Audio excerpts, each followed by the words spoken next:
Hey, loyal Washington Commanders fan. Today, we have news that nobody expected to see about one of the most iconic names in our team. Those who closely follow know that 2025 won't be just any year. The expectations are higher than ever, and the future of past champions might be at stake. We're going to talk about how the Commanders management is forcing players to achieve results to stay on the team.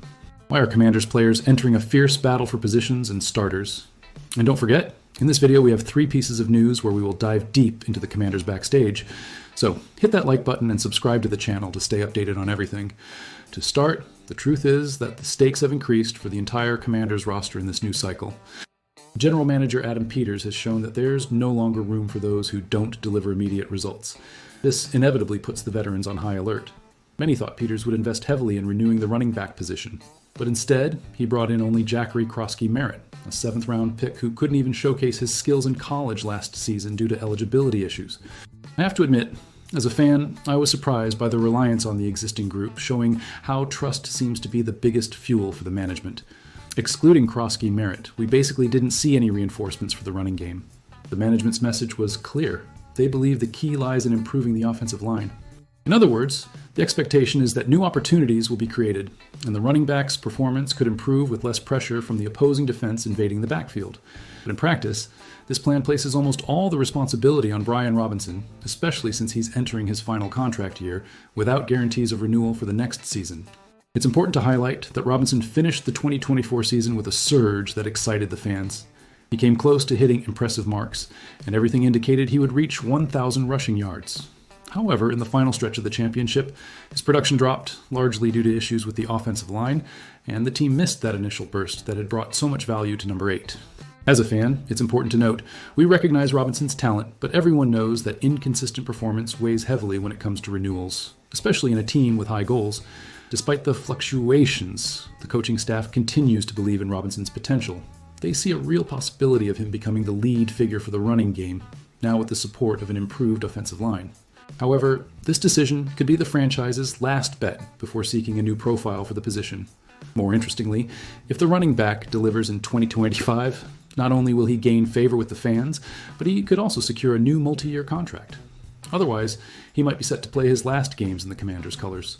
Some analysts say Robinson has been unfairly criticized, especially since some fans wanted a first-round running back in the last draft. Adam Peters did not yield to this pressure and maintained confidence in the current group's synergy. Regardless, this only heightens Robinson's personal challenge in his 4th NFL year. He knows that being good isn't enough. He needs to be decisive at critical moments, especially now that his renewal is directly tied to on-field production. The environment is one of maximum scrutiny, and this is when great players must prove they are truly indispensable to the franchise's future plan. In addition to the individual pressure on Robinson, a competitive landscape is also forming among the running backs. Austin Eckler, newly arrived, is seen by the staff as the perfect balance to rotate with Robinson, especially in receiving passes, a function in which he excels. Jeremy McNichols is an outsider looking to secure his spot on the roster, potentially surprising if he arrives ready for the preseason. Even Merritt, despite being less credentialed, is working to silence critics and establish himself as a long-term investment. In reality, this entire competition only raises the urgency for Robinson to show improvement, while time ticks away toward the decision about his 2026 future. The atmosphere is one of anticipation, tension, and big opportunities. The Commanders are transparent in saying that the demand for results has never been higher than now. If Robinson steps up, he could become a central piece, not just for this season, but for the entire future envisioned by Adam Peters. Conversely, the cycle could be nearing its end, and the reevaluation of the running back position may become inevitable. The turning point is approaching, and nobody wants to miss a moment of this battle for a place on the team. Now, I bring you hot news straight from the franchise's backstage. One of those stories that keeps any fan hooked until the video's last second.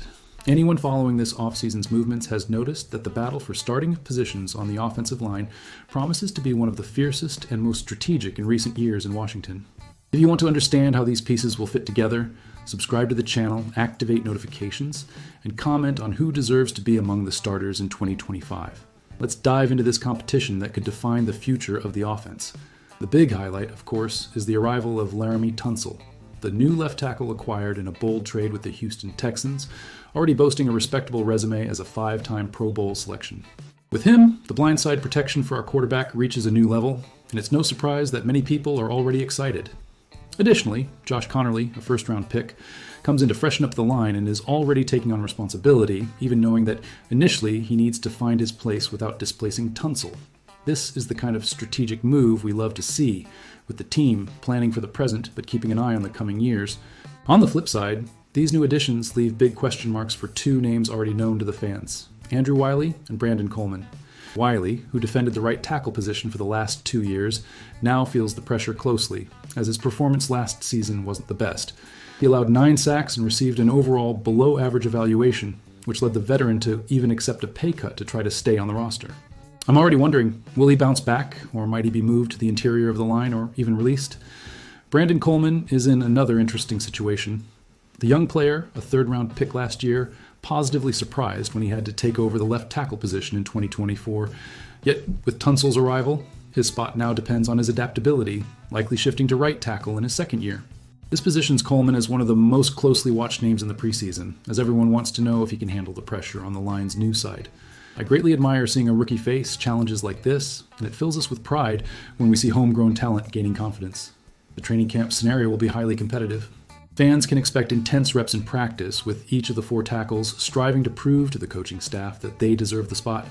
And the most interesting detail is that Josh Connerly arrives carrying the weight of expectations, as he has already shown a lot of skill in college and was picked specifically to be the position's future. However, even though he's promising, it's hard to believe the rookie will just come in and secure a starting spot in his first year, as adaptation to the NFL is typically tough, especially for tackles. The big question remains, who will convince Dan Quinn and Adam Peters that they deserve to be starters as early as 2025? Will we see Wiley staying for his experience, Coleman carving out a space with his young talent, or Connerly ushering in a new era on the offensive line? And let's not forget, Tunsil is already established and will be the group's reference point. Every day of the training camp could bring a turnaround, and those paying close attention to the details will certainly notice when tides begin to shift. Do you believe that a risky gamble by the management could jeopardize everything in 2025? Stay tuned, because this video's theme is controversial, and we'll analyze together whether an off-season mistake will indeed weaken our defense, or if some surprises could silence the critics. So, subscribe to the channel, activate notifications, and comment. Do you think losing Dante Fowler was a misstep? Watch until the end, because details of this episode will explode behind the team's scenes. A lot of people trusted that Adam Peters would work magic with the pass rush in this transfer window, but for much of the fan base, the impression is that the changes were too modest. And considering the recent work of our GM, which generated a lot of credibility, we know that confidence has its limits, especially after seeing some big names leave the roster. There's that fear, right, of trusting too much and suffering the consequences when the real games begin. What's been a constant topic among analysts is the Dante Fowler case. The guy not only led the team in sacks, but built a solid partnership with Dan Quinn. He had 10, 5 sacks last year, highlighting his importance to the defense. Yet, even so, Peters kept his renewal on the back burner, and Fowler didn't hesitate. He stood firm, felt undervalued, and accepted the offer from the Dallas Cowboys. The dynamics shifted quickly, from hero to rival, and many fans feel that we've lost an irreplaceable piece. An important point, often overlooked, is that Fowler also wasn't exactly exceptional against the run game.